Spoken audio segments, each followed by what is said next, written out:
Madagascar, an island nation located off the southeastern coast of Africa, has a complex history marked by colonial conquest and exploitation.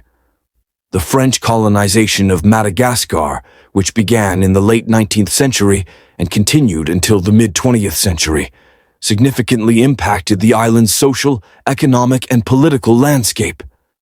Central to this period were the policies of forced labor and resource exploitation, which left enduring legacies on the Malagasy people and their land.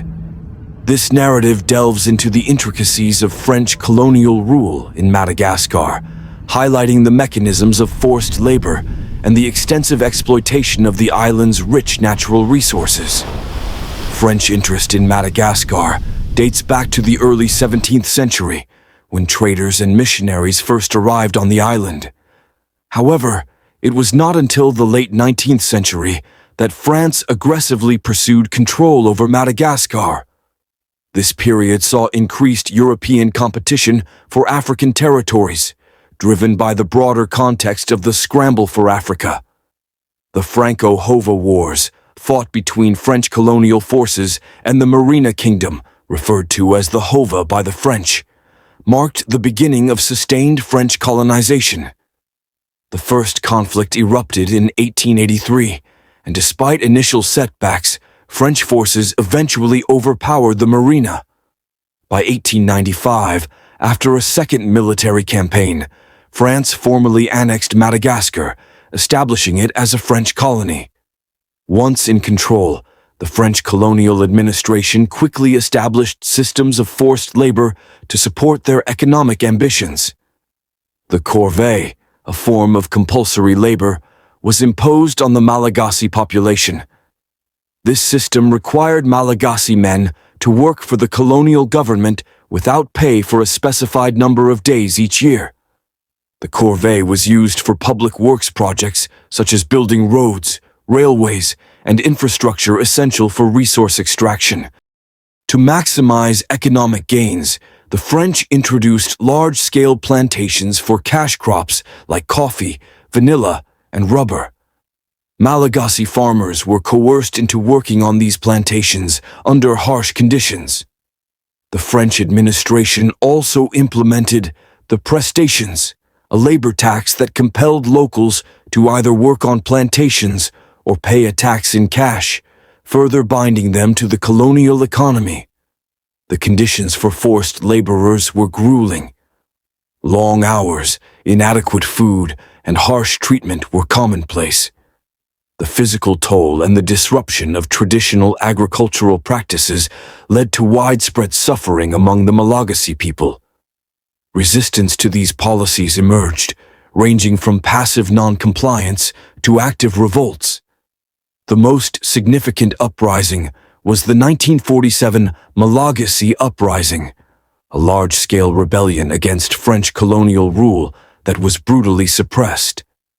Madagascar's rich natural resources were a major draw for the French. The island's forests, minerals, and arable land were extensively exploited to benefit the colonial power.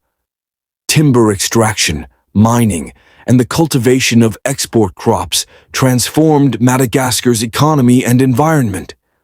Madagascar's forests, known for their unique biodiversity, were heavily logged for valuable hardwoods like ebony and rosewood. The demand for timber led to extensive deforestation, which had long-term ecological consequences, including habitat loss and soil erosion. The exploitation of these resources was driven by French companies, which profited immensely from the export of Malagasy timber. The French also targeted Madagascar's mineral wealth. Mines were established to extract resources such as graphite, mica, and later, precious stones. The mining industry relied heavily on forced labor and contributed to environmental degradation. Local communities often saw little benefit from the extraction of their resources, with profits flowing back to France. The introduction of cash crops like coffee and vanilla fundamentally altered Madagascar's agricultural landscape. These crops were grown primarily for export, disrupting traditional subsistence farming and leading to food insecurity. Plantations required significant labor, often supplied through coercive means. The focus on export-oriented agriculture benefited the colonial economy at the expense of local food production and sustainability. The colonial policies of land appropriation and forced labor led to significant displacement of Malagasy communities. Many were forced to leave their ancestral lands to work on plantations or in urban centers. This displacement disrupted traditional social structures and contributed to the growth of urban areas where living conditions were often poor. The French colonial administration, alongside Catholic missionaries, established schools and promoted education with the aim of creating a francophone elite. However, educational opportunities were limited and often geared towards reinforcing colonial ideologies. Missionary work also sought to convert the Malagasy to Christianity, further impacting traditional cultural practices and beliefs. Colonial healthcare initiatives were introduced, but they primarily served the needs of the European population and the workforce necessary for the colonial economy. Health services for the indigenous population were often inadequate, and the introduction of new diseases by Europeans had devastating effects on local communities.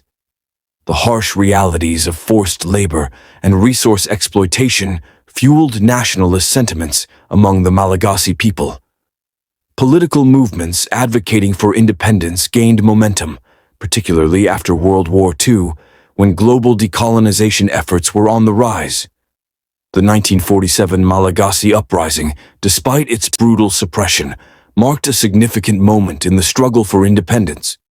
The persistence of nationalist movements and the changing global political landscape eventually led to Madagascar gaining independence from France on June 26, 1960. The transition to independence was complex, with significant challenges in addressing the legacies of colonial exploitation and building a unified nation. The economic structures established during colonial rule left Madagascar with a legacy of dependence on export-oriented agriculture and limited industrial development. Efforts to diversify the economy and improve living standards have been ongoing, but face significant challenges. Despite the disruptions caused by colonial policies, Malagasy culture and traditions have shown remarkable resilience. Efforts to preserve and revitalize indigenous practices and languages continue to be an important aspect of Madagascar's post-colonial identity. The environmental degradation caused by deforestation, mining, and intensive agriculture during the colonial period has had lasting effects. Conservation efforts are crucial in addressing the damage and protecting Madagascar's unique biodiversity. The history of French colonial rule in Madagascar is marked by the profound impacts of forced labor and resource exploitation. The legacy of these policies continues to influence the island nation's social, economic, and environmental landscape. Understanding this history is essential in recognizing the resilience of the Malagasy people and the ongoing challenges they face in building a sustainable and equitable future.